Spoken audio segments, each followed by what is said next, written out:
Well, I think it was kind of interesting that once the president sent a truth statement out, they called us right up and they told us everything.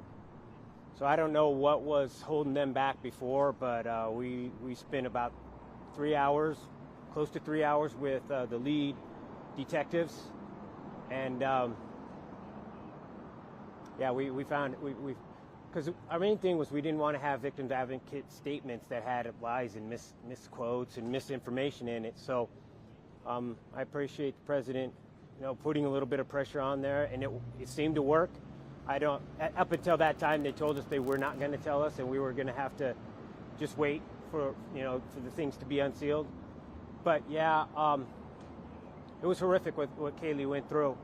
Yeah, and I don't want to protect this guy, but I won't give out all the details. I'll be general. But yeah, she was stabbed over 30 plus times, and she was struck, and there was quite a bit of damage to her face.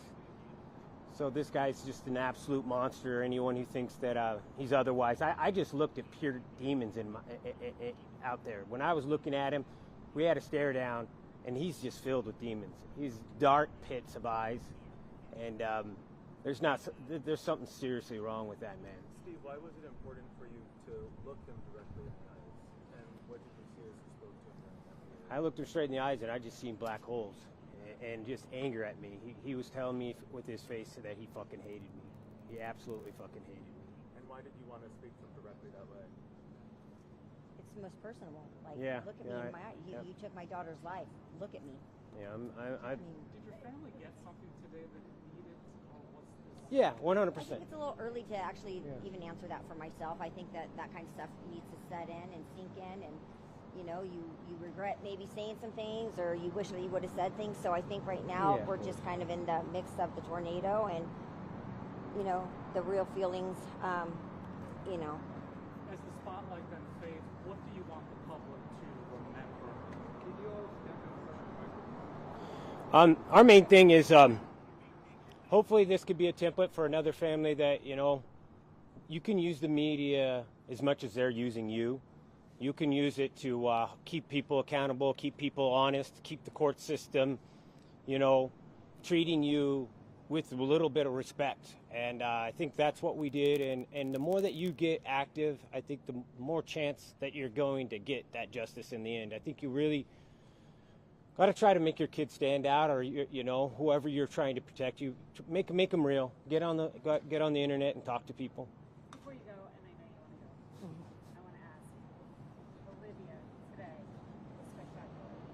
But Olivia asked the question, what was the other weapon on my sister? So despite this meeting we had with the prosecutors, there still sounds like there's something we don't know there. Can you explain that to us? No, we do know that another weapon was used on Kaylee. So we don't know what that weapon was. But they didn't recover it. Along with the knife wasn't recovered, but Kaylee was not just stabbed. There was other things that happened to Kaylee.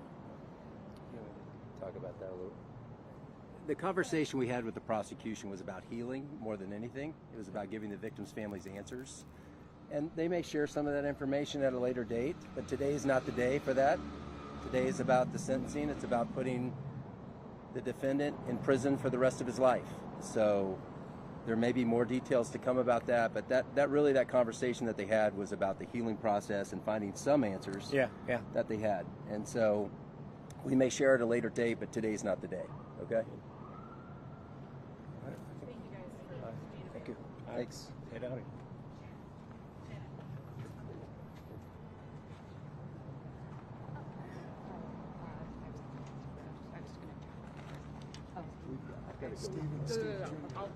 Irene will text you,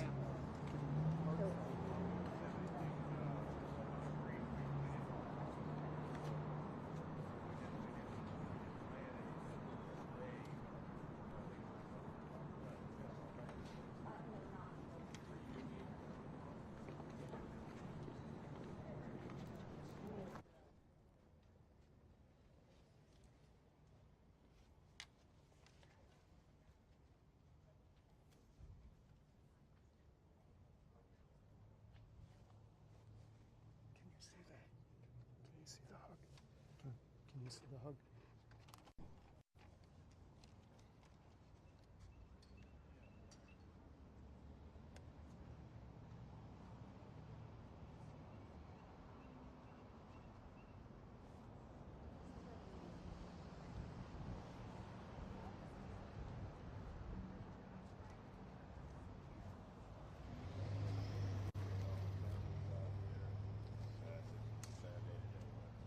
Nice job. Get them through it. You're right here. Stay in Idaho.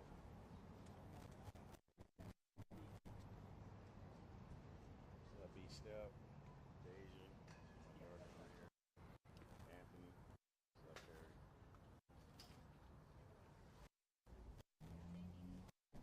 Sorry.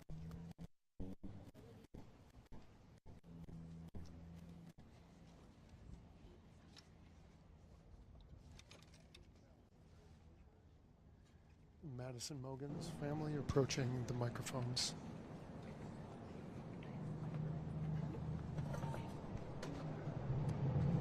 I believe it's Madison Mogans family attorney. Good afternoon.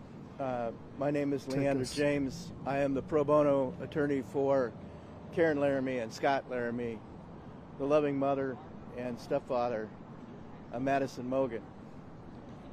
I ask that you please give your quiet attention to Scott.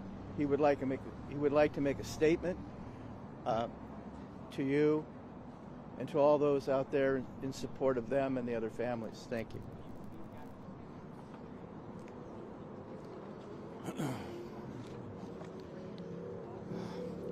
Karen and I just left the sentencing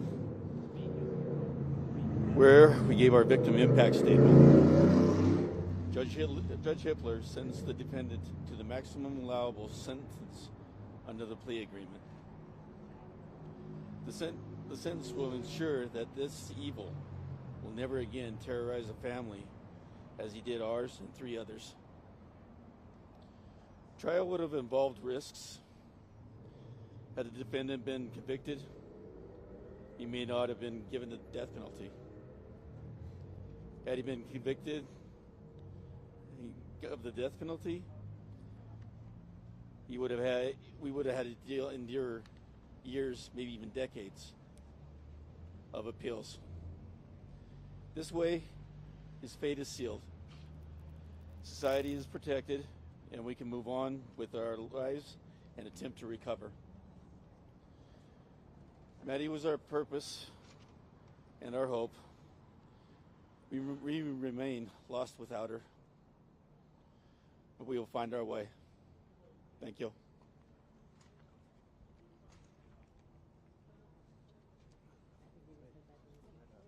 Get up. Thank you.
Gonzalez family answered a lot of questions. Steve Gonzalez talked about what it was like turning the podium and looking directly into Bryan Kohberger's eyes. That was pretty stirring. You see Steve is still there, probably doing something with network or something, but Okay. we could, someone just said Gary's clear, we could maybe walk. The inside presser is going to begin in about 10 minutes. 10 minutes? Yeah. Okay. And we are in there too. Okay. If you need Okay. anything Okay. from Thank you. Thank you.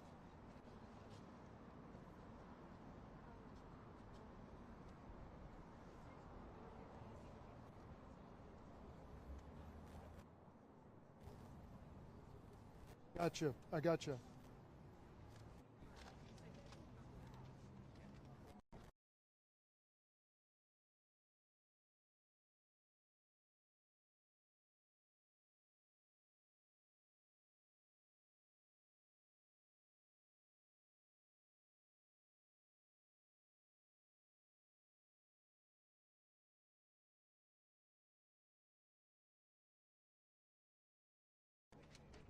I think you can be side by side. I think it's gonna work.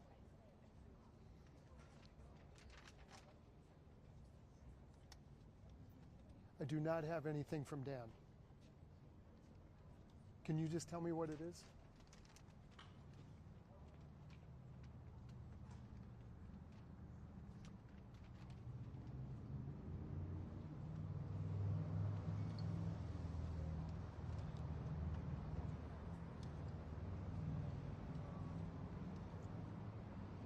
And this is Xana's sister, Jasmine. Okay.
final white balance sound check.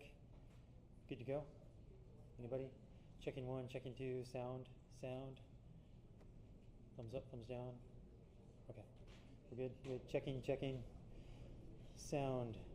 Keep talking. Sorry, gotta keep talking. So sound checking, 5-minute warning. Keep going. News conference for the Kohberger case, post-conviction, post-sentencing. It's a beautiful day outside. Welcome to the city of Boise. Wonderful place to be. If you're from California, I don't know. Better climate here, better environment, anything? We're good? Yeah. Okay, thank you. So 5 minutes.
Good afternoon. My name is Anthony Dolinger, and I am the Chief of Police of the Moscow Police Department. Thank you for joining us.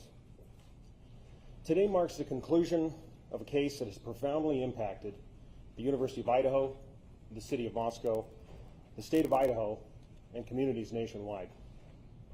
Today's sentencing of Bryan Kohberger brings the legal process to a close, following his conviction for the brutal murders of Kaylee Gonsalves, Madison Mogans, Xana Kernodle, and Ethan Chapin. While this marks the end of a long and challenging journey through the criminal justice system, we acknowledge that for the families, friends, and loved ones of these 4 young people, the grief does not end, because the losses are permanent and the pain remains. We want to express our deepest gratitude for their strength and resilience during this challenging time. We will honor their loved ones' memories and reaffirm our commitment to ensuring their lives are not forgotten.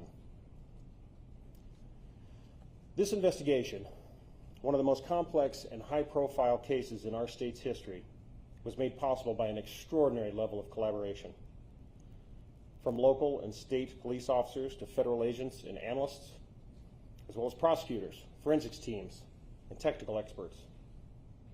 It also took immense courage, patience, and resilience from a grieving community whose role was invaluable. From the very beginning of this tragedy, Moscow Police Department and our law enforcement partners never lost sight of the mission, which was to bring justice for the victims and their families, and to hold accountable the person who committed these horrible crimes. Despite the complexity of this case, our team never wavered, they never gave up, and we completed the mission. During this investigation, I was fortunate to witness the level of professionalism, expertise, drive, and passion that each member of the investigative team brought to the overall effort. And it was truly awe-inspiring. To all who came to our aid and assisted in this immense undertaking, I cannot express my gratitude enough. We are forever thankful. And I would be remiss if I did not thank the amazing communities of Moscow and the University of Idaho. For weeks on end during this investigation, the support you provided to our team was greatly appreciated. The numerous phone calls, letters, and seemingly endless stream of food helped keep our spirits high and encouraged us to press on. Today, we want to provide an opportunity to hear from the key agencies involved in the investigation, prosecution, and overall response to this case. Each agency played a vital role in pursuit of truth and accountability. Further remarks will be provided by the Latah County Prosecutor's Office, followed by the Idaho State Police, the Federal Bureau of Investigation, and the Office of the Attorney General. Each speaker will provide brief comments, followed by a limited Q&A session. With that, I'd like to introduce Latah County Prosecutor Bill Thompson, representing the Latah County Prosecutor's Office. Thank you, Anthony. Welcome, everybody. It's been a long time since we've been able to stand in the same room together, and you have to listen to me talk. I'm sorry. First off, I want to thank the folks here in Ada County. I can tell you I would much prefer to be in Latah County right now and be able to talk to the people most directly impacted by this. But Ada County has been a phenomenal support and protector for the integrity of this case, and I just want to send that shout out right now. So today, you are all, I think, listening in, either in person or with the live stream. We have reached the conclusion of the judicial process, and we believe we've achieved accountability and finality and certainty for everyone who has suffered from this, so we can try to move on. As you are aware, Mr. Kohberger pleaded guilty to all 5 counts of the indictment. He pleaded guilty as charged. There was no plea bargain to change charges, drop charges. He pleaded guilty straight up, and he admitted under oath to Judge Hippler that the allegations are true. He has also received a life and death sentence, and that he is going into the Department of Corrections custody, and he will remain there until he dies. And our communities are protected from him. Our communities are safe from him. And we have finality and conclusion, not just for the families, but for everyone who suffered because of this. Chief Dolinger talked about the extraordinary teamwork on this case. And I can tell you that Ashley Jennings, my senior deputy, and I, we were with the investigators from day one. We worked as a team beyond any team that I've seen in my almost 33 years as a Latah County prosecutor and 45 years as an attorney in Idaho. This level of collaboration is indescribably phenomenal. And in this room, we have representatives of the FBI, and you'll hear, of course, Special Agent Grover. We have representatives from the Idaho State Police. We have representatives from the Moscow Police Department. We have representatives from the Office of the Idaho Attorney General. I can tell you, I will be forever grateful for the assistance that Jeff Nye, the head of the criminal division, and his deputy attorneys general, Ingrid Maddie, standing beside him, offered to us. I don't know that we would have been able to reach the conclusion that we have today as successfully without their brilliant and dedicated work. And they too have lived this case from the get-go.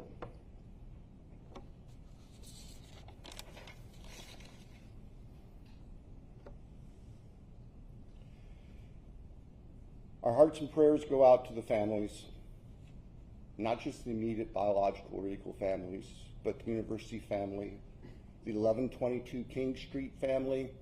You all saw the group picture, and you've seen that group picture so many times over the past 2.5 years. And now you have real faces to go with those young, vibrant people who, 4 of whom were killed 12 hours, half day after that picture was taken.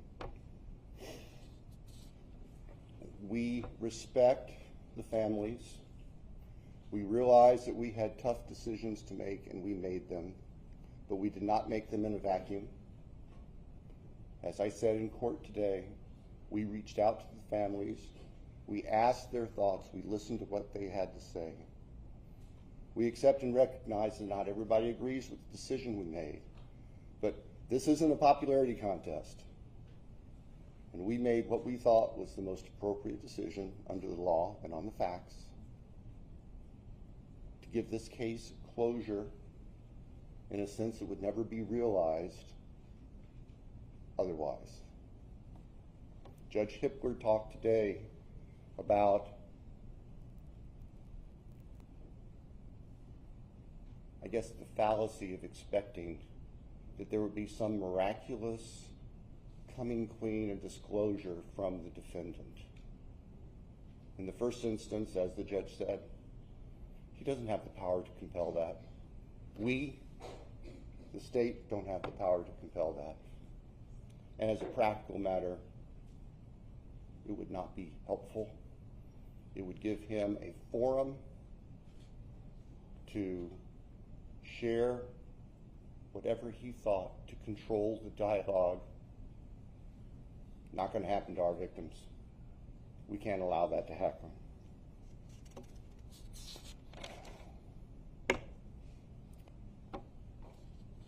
So, I'll say this with caution. I look forward to your questions.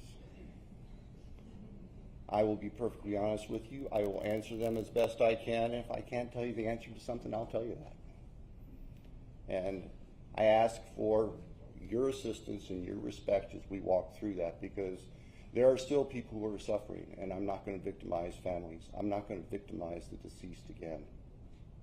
And I'll just tell you that if we get those sorts of questions.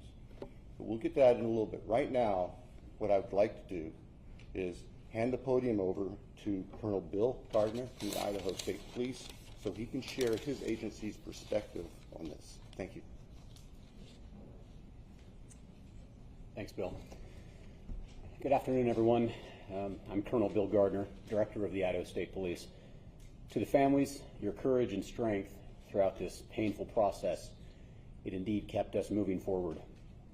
Your strength, and particularly your love for one another, was inspiring, and it motivated all of us. You've carried a burden no one should ever have to bear. This investigation demanded the very best from everyone involved. Crime scene teams, forensic scientists, intelligence analysts, and investigators answered the call with professionalism, precision, and resolve. They did not do it for recognition.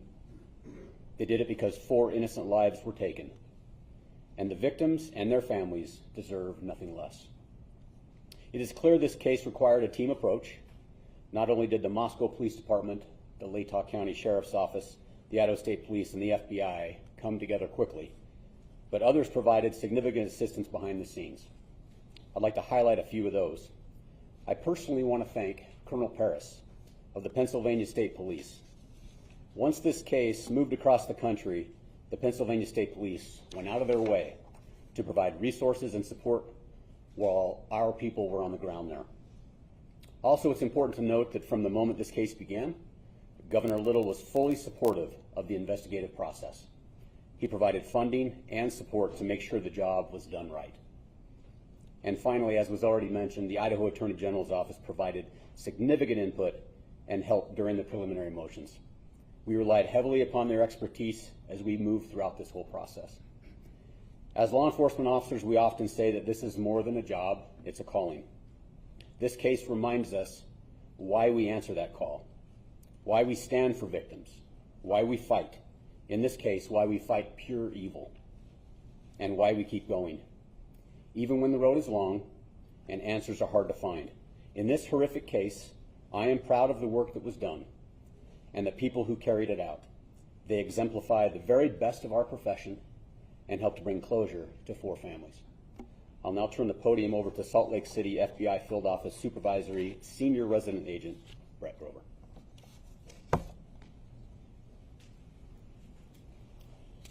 Good afternoon. My name is Brett Grover. I'm the Supervisory Senior Resident Agent in our Coeur d'Alene office of the FBI, which is part of our FBI Salt Lake City Division.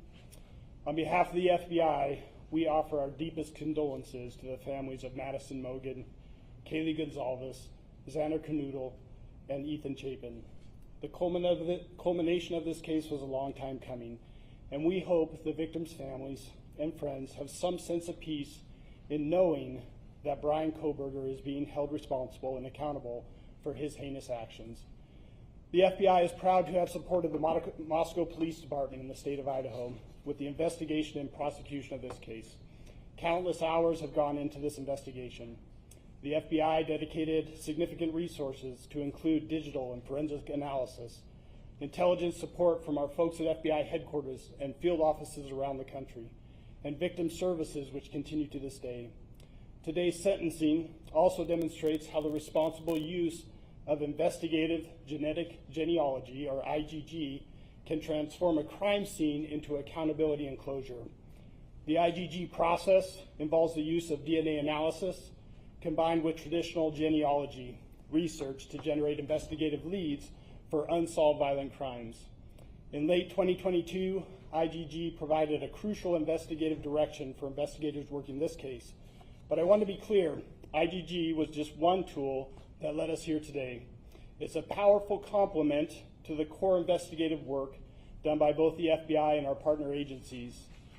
The bottom line is that successful cases like this are about strong partnerships and a shared goal, the goal of keeping our communities safe and providing a measure of justice for the families of our victims. Thank you. I'll now turn the time over to the Attorney General for the state of Idaho. Good afternoon. I'm Raul Labrador. I'm the Attorney General of the state of Idaho. Today's a heavy day for the families who lost their children, for the community of Moscow, and for the entire state of Idaho. With the sentencing today, a painful chapter closes in one of the darkest and most heartbreaking moments in our state's history. We're here because 4 young lives were stolen from us far too soon. They were full of promise, they had dreams and aspirations, people who loved them, and communities that believed in them. Their loss is immeasurable. Their absence is felt every day, not only by their families, but by classmates, friends, neighbors, and all of us who came to know their names and their stories. There is no sentence that can bring true justice for this kind of evil. Nothing we do today can undo the heartache or fill the empty chairs at family tables. But today's sentencing ensures one thing, that the perpetrator will never again walk free. In fact, he will never harm another family. I want to extend my deepest gratitude to Prosecutor Bill Thompson, whose steady leadership has guided this case from the beginning, to the people of Latah County for their trust and commitment to justice, and to the state of Idaho, and to the state, also to the local and federal law enforcement communities who have been focused on bringing justice for the victims. I also want to recognize Jeff Nye, who's the chief of my office's criminal law division, and the team of attorneys in my office who work side by side with local prosecutors. Their contributions were quiet but vital. They helped protect the grand jury's work. They pushed back against legal challenges and successfully defended the use of advanced forensic tools that helped identify Kohberger. These were groundbreaking legal efforts done with resolve, with care, and in the name of public safety. Their outstanding legal work spared the families and the public from a drawn-out, painful trial that would have reopened wounds and prolonged the family's agony. When I became the Attorney General 2.5 years ago, I interviewed Jeff Nye. He was not the chief of the criminal division at the time. And I asked him if there was anything he would change in the Office of Attorney General. If you get to know Jeff, he had a long list. It was a very long list of things that he would change in the criminal division. But the first thing he talked about was the fact that our office was not helping local prosecutors with their prosecution. It was a take it or leave it kind of approach, that we either took the case and handled all the matter, or we did nothing at all. And he said that there were important cases where we could actually assist in the Office of Attorney General. It's one of the reasons I hired him to be my chief of the criminal division, and I think today culminates the wise decision that he had to make those changes and the important change that we made in the office. This moment didn't come easily. It was the result of tireless effort, careful preparation, and unwavering pursuit of the truth. Behind the scenes, our legal teams worked diligently to defend dozens of legal challenges. Their efforts not only helped ensure a just outcome, they also spared the families and the community from the painful trial and endless appeals that would have reopened deep wounds. To the families of Madison, Kaylee, Xana, and Ethan, no words from any of us, no legal ruling, and no sentence from a judge can heal what you've endured. But I want you to know this. My sincere wish is that you have not carried this burden alone. Idaho grieves with you, Idaho stands with you, and your children's names will not be forgotten. We honor them, not only with our words today, but with our commitment to protecting others in their memory. I will never stop fighting for the people of Idaho, and I thank every single member of this community who has just reached out to the families and supported them. And may God bless the souls of the victims and the families who have suffered. Thank you. Now we will transition into our question and answer phase. Joining me at the podium will be Bill Thompson of the Prosecutor's Office and the two lead investigators, Brett Payne and Darren Gilbertson. Just a couple of things before we begin. We recognize that everyone has a lot of questions. We're going to try to do our best to get to as many as we possibly can. Also, keep in mind that there are still some things that we are unable to talk about because of either privacy interests for the victims and their families, and or they are under seal currently in the court. So if those items do come up, then that will certainly be the answer that you will receive. And to keep this sort of orderly, I will try to be the one to point out who's got their hands up. Right there. Yes.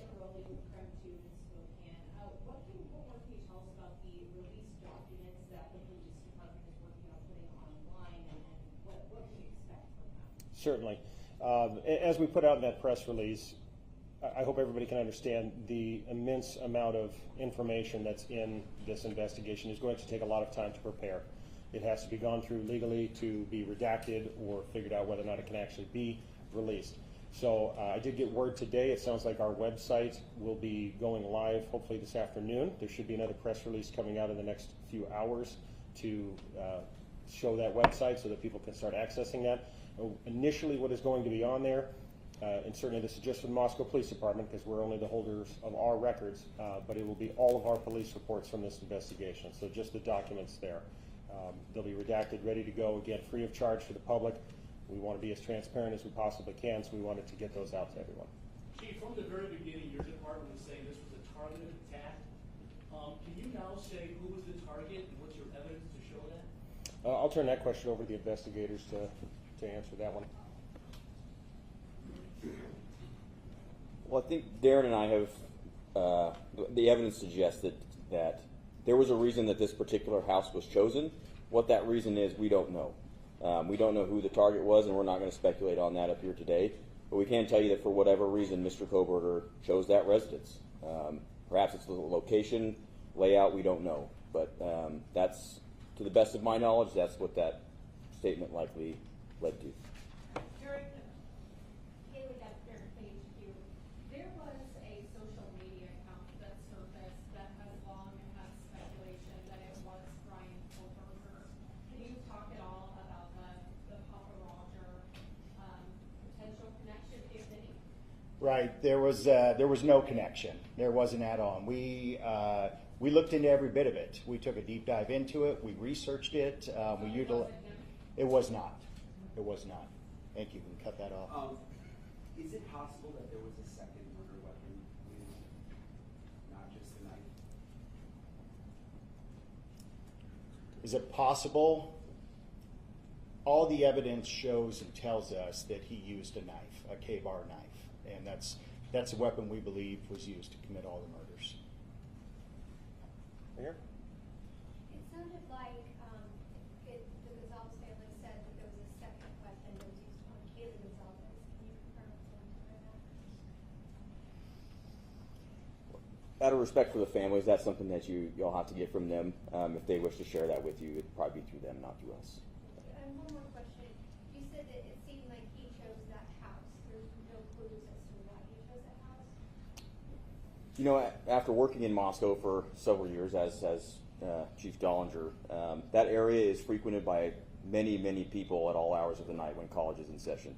So what Darren and I have surmised is that perhaps it's the old hiding in plain sight. There's lots of people around. There's lots of vehicles around at all hours. It's not isolated where you'd be noticed. So that's where that comment comes from. It does, and though it doesn't make sense, and it's if you're in that neighborhood at all, it's a very complicated neighborhood. It's very closed in, but at the same time, there's everything from college kids to adults that live there, people that have full-time jobs, part-time jobs. So any one of us could come and go and fit in there. So, Frederick.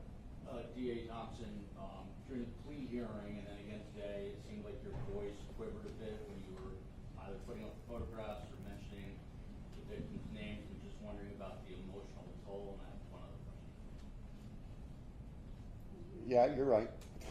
My voice was quivering. Y'all were in there. There was a lot of powerful emotion. The losses are almost indescribable. And maybe my filters aren't as good as they might have been 45 years ago when I started in this business. But I think you also saw that even Judge Hippler was affected and impacted by this. There is no easy way to remain stiff-lipped and dry-eyed through this kind of tragedy. There just simply isn't. I'm sure you're not aware of this yet, but there was a photograph where they zoomed in on a picture that Bryan Kohberger had on the defense counsel table, and it was an image of a black heart. I don't know if you've heard this or you've seen the image. Hearing this, your thoughts? First I've heard of it. There is something I need to say though real quick. This is a product of, I'm sure I'm getting old in my failed memory, but there's one other person I need to recognize, and this is very important to us because this was a key person that was going to take us through trial, and that's Josh Hurwitz, the former United States Attorney for the District of Idaho who left office and voluntarily joined our office as a special deputy to help us. My apologies for the oversight as I wasn't reading my notes correctly, but thank you for that little interlude. Chief? Yes. I guess my question is for Mr. Thompson, since you're still up there, incidentally with Bond Crime. You said that it was your decision to accept this plea agreement. It brings finality. He will die in prison. But Corporal Payne just said they don't know who the target was and why he targeted this house. Was there a reason why, as part of the plea agreement, you didn't require Ann Taylor to have her clients sit down with you all and to answer some of these questions? I think that Judge Hippler addressed that today very, very well. Of course, Judge Hippler addresses everything very well, we found. The law does not give the court or us the power to require a specific factual allocution. And just let me finish. And we recognize that. We recognize that we could have said, well, in order for us to move forward, we want a factual allocution. But I have to be perfectly candid. I don't believe that there's anything that would come out of his mouth that would be the truth. I don't believe that there's anything that would come out of his mouth that would be anything other than self-serving. And I don't believe there's anything that would come out of his mouth that would not further victimize the families. And so that just simply wasn't a factor. We made our decision based on our assessment of law and the facts. We made our decision based on being able to obtain accountability and certainty, not just for the victims' families, but for the communities and for the state. And that's where our obligations go. And in the end, and the old Harry Truman thing, the buck stops on my desk. Well, that's what I got when I was elected prosecutor 33 years ago. I never dreamed it would involve something like this, but we don't shirk our responsibilities just because it got big and nasty. Thank you. Corporal Payne and Lieutenant Robertson, first of all, I want to say to you, Corporal Payne, that the chief of family told me that you called them every night during that nearly 7-week manhunt, even though you didn't have to. And I just think that that goes to show the personal care you put in this. So, that being said, I'm curious as to where you think or believe the murder weapon is, where you think or believe the clothes Kohberger was wearing that night are, and how do you think he avoided forensics? Well, I can just tell you, and forgive us if we go back and forth, it's just kind of how we roll. There is no evidence that we found that would lead us to any specific, even general location as to where the murder weapon or the clothes have been. And we searched. I mean, the FBI, again, to their credit, we had folks doing soil samples and so all sorts of things to try to come up with somewhere to start searching for these things, and we just never found it. As far as the forensics piece, I'll let Darren speak to Yeah, that. and on the weapon, it wasn't a lack of trying. You know, everywhere that we had evidence of where he went, based upon phone records, based upon the evidence that we had gathered, we searched that. We went there. We did searches on the ground, in the water. We did searches. We sent soil samples to try to figure out maybe where a shovel had been used. So we searched everywhere that we possibly could, but the reality is we're looking for a singular small, it's not that small, but K-bar knife, and that's it. So it's endless of where it could have been, and we just were not able to find it. So what about the clothes and his ability though to avoid forensics at the scene, in a murder scene where we now know Kayla Gonzalez was stabbed 34 times and then another victim was stabbed more than. Right. So the reality is that somebody can carry this out and still not get covered in blood. That's the reality of it, and this does happen, and there's plenty of studies of that. And we've had some of the world's experts that we've asked those same questions, because we've struggled with that, of why do we not find more here and there.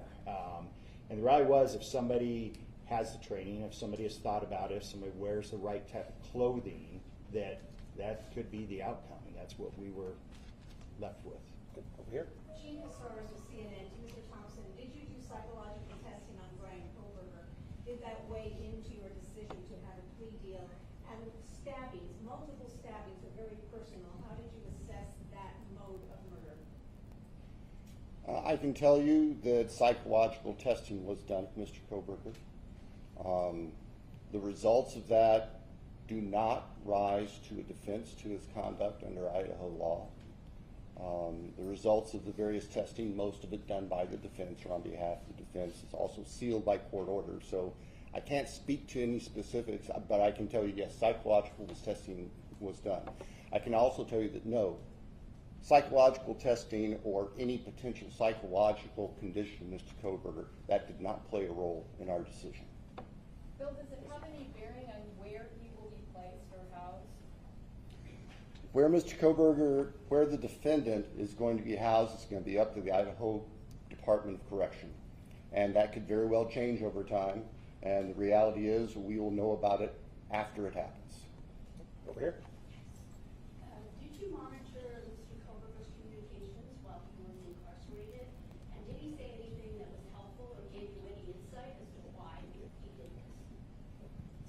Yeah, we did monitor it, both while he was housed in Latah County and then once he was moved down to Ada County. We have hundreds, thousands of hours of monitoring that was done, but there was nothing of evidentiary value that was gained from any of it. Will you be releasing those conversations? It's my understanding the jail will not be releasing things that involve personal conversations with third parties. That ultimately would be a decision because the recordings are possession of the two correctional facilities or detention facilities. But I'm pretty certain the Latah County Sheriff's Office policy does not allow for that, and I would guess Ada County is similar. You can ask them. Back here. Thank you. Greg Fisher with CBS News 48 Hours. Was there any evidence that Kohberger was following the social media of any of the victims? So, trust us, we wanted that to be the case. We've looked for a link, and we have not found one. Not one. Yeah, through the entire investigation, I think that's something that we need, that you want, is to help to understand this and say, well, what's the connection? What was the link? And so we had every resource possible, and we worked that tirelessly, both from everything from his side, but all the victims and all the members of the house from their side. So we have never, to this date, found a single connection between him and any of the 4 victims or the 2 surviving roommates. Michael Rose from Fox News Digital. My questions for the investigators. You guys are going through this case. You've got a lot of evidence about his background, his education, his training. You know, you said earlier you couldn't identify the reason the house was targeted. Do you have a motive for this? We don't. Lauren Patterson, Northwest Public Broadcasting. This question's for Anthony Dolinger, actually. I remember when Anthony was a beat cop, assigned to talk to us at the very beginning, and all of this happened, and now you're running the show. So I wanted to ask, as a community member, has this case shaped and changed how you're policing in Moscow? It's changed everyone involved. How could it not? You know, it was a devastating tragedy to our community, and our police department is a part of that community, and it was very difficult for us as well. So, you know, this is just one of those things that will not define us, but it is certainly a part of our history that we will never forget. Yes. Rebecca Finn, Associated Press. The perhaps unprecedented level of interest in a court case like this in Idaho was matched by an extremely high level of secrecy within the case. The Gonzalez family has said that they're desperate for answers about what happened to their daughter. Do you anticipate most of the court documents being unsealed, or are there things that you will specifically request remain sealed? As far as the court documents, Judge Hippler has told us that he is going to work with the attorneys to go through every sealed document. Many, probably most of the documents were sealed for the purpose of protecting against tainting a jury pool. And those documents I would expect would become unsealed. Requests for discovery, various things like that. There are also documents in there that contain very personal, private information regarding victims and families. I expect those likely will not be released under Idaho's protections against what the law calls unwarranted invasions of personal privacy. I realize that can be frustrating for folks who want to be able to explore this thoroughly, but we have to balance, and the law balances, the privacy of the people who have suffered, including the victims who are dead, with giving the public as much information as we responsibly can. Alex Duggan, the spokesman review. I'm just wondering, did a lack of knowing the reason or the motive concern you when prepping for trial? Because juries tend to want to explore the motive or reason for a crime.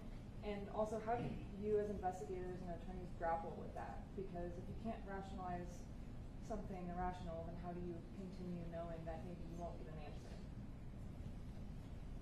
Well, I'll tell you from an investigator standpoint, we already know and realize we often don't get to know that. We want it. We all do. We naturally want that. But the reality is it's not something that we have to have or that we get. And the reality also is that oftentimes those very things that you're asking about, they're only known to one person. It's the person that commits those crimes. And I think that's probably what we have here. And I would add that going through this whole investigation, I'd probably say it's easier than it was for Bill's offices. We were focused on a task. We had a task to do, and it was discovering evidence and interviewing folks and that sort of thing. So the motive necessarily doesn't play a part in that, right? Obviously it can, but we were just focused on getting the job done in the correct way as best we could. So. And from the prosecutor's point of view, yeah, certainly lack of a clear motive is something that we think about and consider as we're preparing for trial, because we're going to have a jury of 12, ordinary, honest citizens there who wanted to figure this thing out. But we also, and I've also found that juries tend to follow the law, and even jurors who come in with strong feelings, they tend to follow the law that the judge gives, and there is no element of motive in Idaho law for murder. And so we set that aside as something that we were going to dwell on, whether there was clear proof of a specific motive, because we knew it wasn't legally required, and practically speaking, we knew it wasn't something that we possessed that we could give to the jury without speculating. And I'm sure as heck not going to stand in front of a bunch of 12 jurors and start speculating. We're going to give them the evidence. And the evidence in this case, what you heard at the time of his guilty plea back on the 2nd, that evidence was compelling, and it showed his guilt without having to worry about motive in a human sense. But thank you for the question. In the back? Did he say anything when he was arrested? Yeah, so Brett, myself, and members of the FBI, we traveled back to Pennsylvania. We were there, and I know they hit on it earlier, but I'd be remiss without talking about the cooperation and the support that we had from them was absolutely incredible. From the time that we got on the ground with the Pennsylvania State Police and with the FBI back there, it was unbelievable. Anything that we needed, they were there to facilitate it. So we helped to shape what that looked like, what the arrest looked like, what took place once they hit the house on the search warrant and he was taken into custody. Brett and I were at another location, a barracks of the Pennsylvania State Police, and then he was brought to us and we conducted an interview with him that night there in Pennsylvania. So. Can you talk about what he said? So we went into this interview, we used a lot of influence and guidance from the FBI and their behavioral analysis unit to help us a ton in framing our interview strategy rather. When we spoke to Mr. Kohberger, we kept it pretty surface level to begin with, the idea being get him to speak and keep him speaking. It was pretty surface level, and then when we tried to get into things a bit more detail, he decided to end the interview.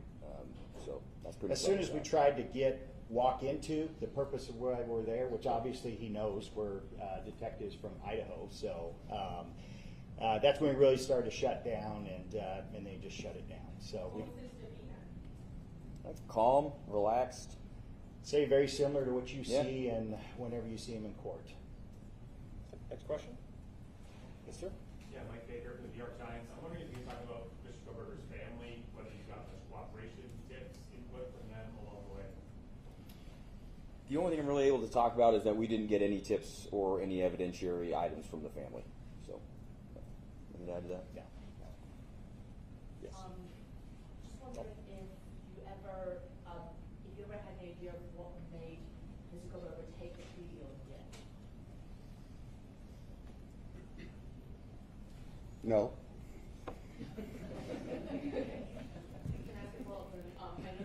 That was a short answer. You probably have time for a short follow-up. Can I also ask follow-up to the investigators? I know there's some reports that there was Kohberger was hired some container at the house. Did you ever determine what that was?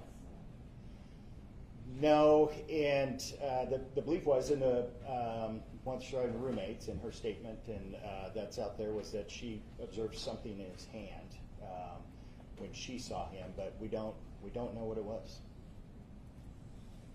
You had an expert who was going to testify about him pleading something off of his work computer, some software experts. Was there any evidence that he had tried to wipe anything from his phone, software-wise? The bar chart typically is working. Yeah, and and so this kind of goes into the connection to the victims as well. That's a similar question.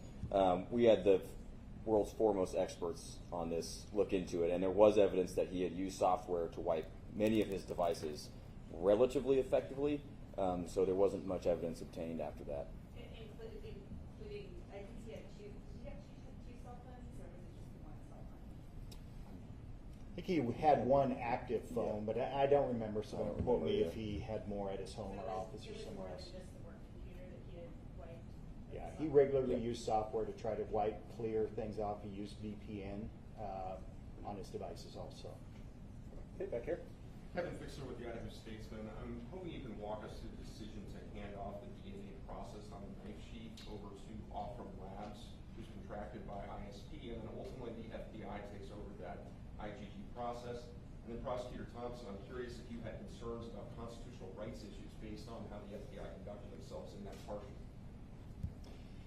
I'll start, and I'll just speak briefly to, when we were notified that we had a DNA from the knife sheath, and it was a single source male DNA, touch DNA, then we knew that we had capabilities to take that further. So you're correct, the Idaho State Police has a contract with Othram Laboratories in Texas. So we flew that over there, and they started the process of working that in what was the beginning of the IgG process. And at some point during it, we were working with the FBI, which we did closely throughout the entire case and every aspect of it. We talked and met with them, and they had further resources and some capabilities that we thought may get us somewhere quicker. And so we made the decision to then shift that to the FBI and continue that process there. And as to your question about legal concerns, my simple answer is no. I didn't have legal concerns about how the FBI conducted their IgG investigation. I know that was the subject of lengthy, detailed, painfully detailed motions and briefing, and Mr. Nye rose to the occasion and was able to address all of that. But in the end, it's simply no different than sending somebody undercover into any place to gather information. And I was not concerned about the legality of it. And the judge came through and made the right decision that there was no violation of the defendant's rights or anybody else's rights. Had he not left the knife sheath behind, would you have been able to track him down? We've talked about this ad nauseum, and the answer is yes. Through the car, most likely. We had some amazing people going truly line by line over tens of thousands of white Hyundai Elantras. So we believe we would have got to it through that avenue. The time frame for that is uncertain. It could have been a week later, could have been 2 months later. We just don't know. We would have found it. We would have found it. There's a lot of questions in regards to that initial window. Brett and I made the decision on what that window was, even though the experts were saying there may be more years that match it.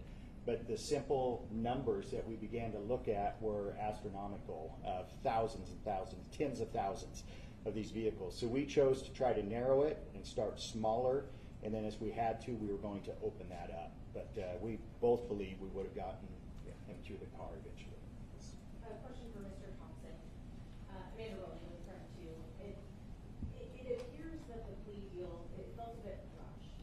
So the question is, why did it happen so quickly, considering some of the families were against it? And also, the Mogan family at the plea hearing mentioned saying that this is the best possible outcome. I'm just wondering, do you agree with that, or would you like to see a different outcome? Well, I think we agree with the Mogan family. Our decision was that this is the best possible outcome, all things considered, and factoring into that, that the defendant was prepared to plead guilty as charged. Now, if that hadn't been a factor, we'd be picking a jury for trial starting right now, or starting this week. What was the first part? Why was this such a quick, it felt rushed, so why did this happen so quickly for the family? Now, I hear you. The process moved quickly. There was no doubt about it. And like I outlined for the court earlier today, things changed dynamically the week following the June 18th hearings on the defense motion for a continuance and the alternate perpetrator motion, where Judge Hippler made it very clear that the defense was not going to prevail on either of those. And so the reality of trial was there, and there was nothing else in its way. We were continuing to prepare for trial. We had been doing that for months, and as I mentioned, that's me bringing Mr. Hurwood in to help us because the Attorney General's office was not able, with the manpower, to help us all the way through trial. We were ready to go. When we were approached by the defense about the possibility of a plea, our first question was, is your client prepared to plead guilty? And it took them a little while to give us that answer. In the meantime, we reached out to the families, and we talked to the families, and we solicited their input, and we considered that in making our decision. The fact of the matter is, and I think Judge Hippler commented on this back on July 2nd when we were in court, is that the logistics of the upcoming trial, with 10,000 prospective jurors being summoned in, the court staff making arrangements and preparing to process that part of the case, dictated that if the case was going to resolve, it needed to resolve quickly. And so that kind of drove the pace over that weekend, the last weekend of June. At the end of the weekend, when we understood from the defense that the defendant was prepared to plead guilty, the court was notified the next morning, and the court wanted to move quickly to get a plea done on the record if it was going to be done, and if it wasn't, so we were not interrupted in our trial preparations. The trial logistics were the main concern, just as Judge Hippler had said prior, right, with the jury as a factor. Yeah, the practical aspect is that the trial machine was running, and if it was going to be interrupted, that had to be known as soon as possible. I think that's the fairest explanation. Okay, question here.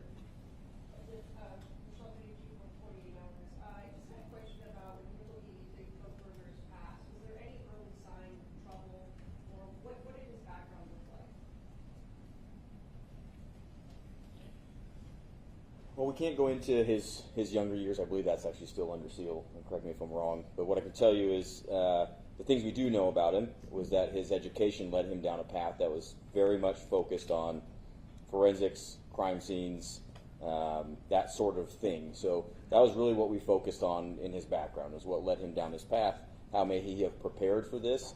And I think that was a big component of that, was just his schooling and his choice of potential future profession.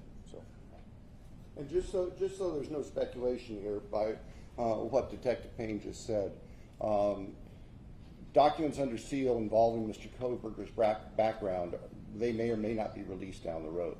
I can tell you that there is no evidence of any criminal history of any significant nature. There was no evidence of a history of violence. There was no evidence of a history of a factual predisposition to do the crimes that he committed here. So if there are any concerns among your listeners or readers that somehow he was a serial killer in waiting with all of these prior actions, we are not aware of any behaviors like that that preceded what happened here in Idaho. Let's take this question here, and then we're going to have two more after that to finish up.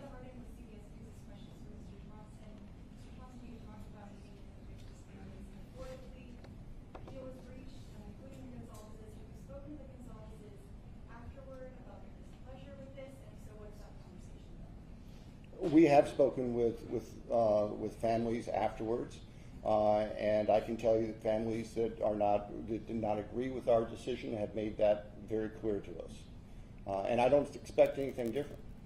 I respect, and we respect, that everyone is going to grieve differently, even within family units, and everyone is going to look at the case and possible resolutions from their own light, and they are entitled to that as victims. I'm not going to pretend that everybody was just fine with our decision because there were families and family members who were not. And we accept that, we recognize that. It's just a fact of life. Two more questions? Called on you yet? It was stated earlier that the target is unknown. However, it's been speculated that the convicted may have encountered Maddie while she was serving at the Magritte restaurant due to the vegan menu options. When the digital data was analyzed, were there any location pins or any information there that could have connected him to where Maddie worked? No, there wasn't. Like I said earlier, we wanted that. We looked for it in every possible way, digitally, financially, physical location, anything you could think of, anything that we thought, where is the connection, where's the overlap, and we searched tirelessly and never found it. Was at that restaurant. I can't say that he was never there at all, but we never found any evidence at all from interviewing everybody that we possibly could, talking to every person that would have that information to be able to show that he was there or that there was a connection through the restaurant. Okay, last question here. Okay, just two follow-ups to earlier questions, if that's okay, so I can make sure we're understanding everybody correctly. First of all, Mike's question about the family. You said that you didn't get any evidence from the family. Was there any hindrance in the investigation from the family, and was there any specific evidence you were hoping to get? Are you talking about his family, Kohberger's? Yes.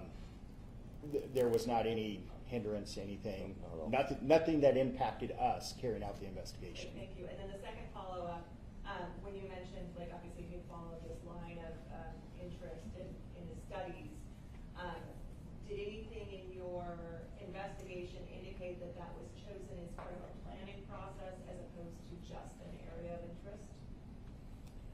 There was nothing aside from, we have some of his coursework where he did, a crime scene recreation, that sort of thing, but it was all part of his studies. So I don't think that any of us attributed that to a planning process per se.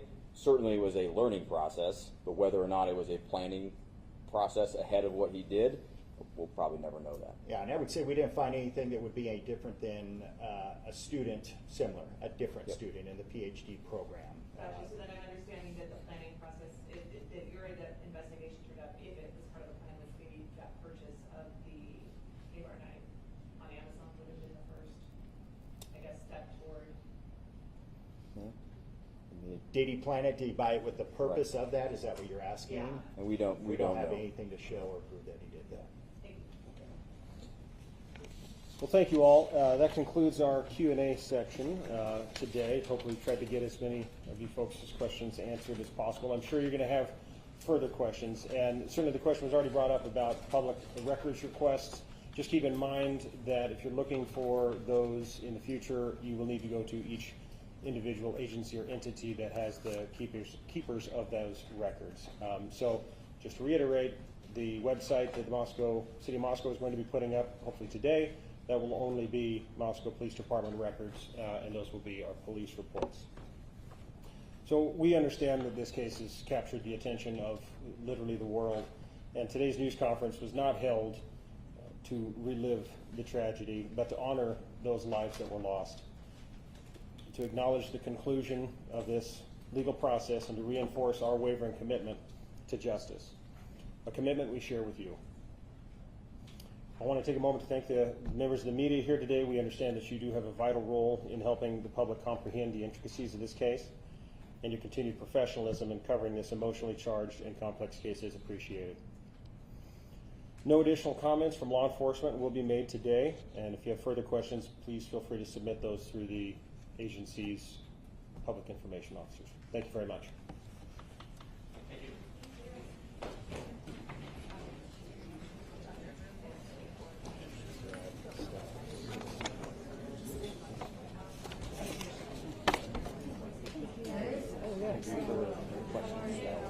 Oh, awesome. The way you asked us is greatly appreciated. Yes,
check it out. Let's check it out. You know, we don't know if in that area there are a lot of people that have foot fetishes, but we'll check it out. Thank you very much. All right. Can we get the location, please? Yes. You're welcome. Yes, ma'am. Yes. Yeah. Oh, I'm sorry. Yeah. So regarding bicycles, it's wonderful that we have these terrific bike lanes, but there are many cyclists on the street who, as we all know, don't follow rules, pass red lights, go down the wrong way. And I've almost knocked over a few cyclists myself because they're on the wrong side of the street. Is it possible to require them to have a permit, license? It would be income to the city. It doesn't have to be a lot of money, but whoever's using the road would have to learn the rules of the road. Is that possible, or is that not our domain? Well, the people who ride bikes, mopeds, scooters, they must follow the same rules and procedures that vehicles follow. And since we're having a larger number out now, there's a lot of conversations and talks about exactly what you're saying, licensing, registrations, etc. So you'll know who they are, but they have to follow the same rules. Folks, thank you. It's good to be back here in Bayside. Thank you so much.